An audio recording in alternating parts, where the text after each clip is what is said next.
of the other items you discussed was comparative advantage, which I thought was really good. You talked about how it's shifting from labor intensive sectors to those defined by computational infrastructure.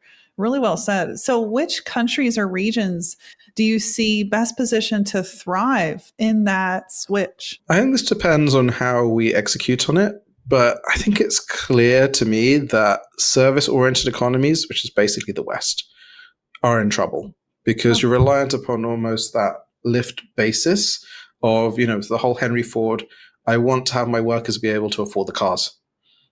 Why do you need to hire any graduates?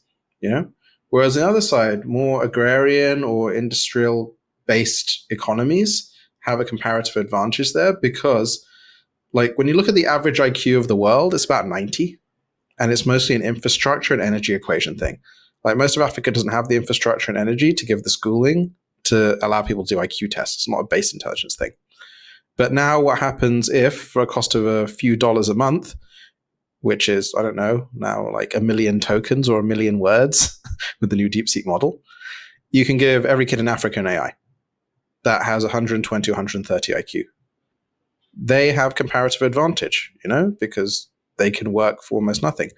You are taking the brain drain and you're almost reversing it, in that all the brain drain meant that the best, smartest people from all these countries came over to the West, to Silicon Valley. Now we're packaging up their brains in these trained models and we're sending the brains back.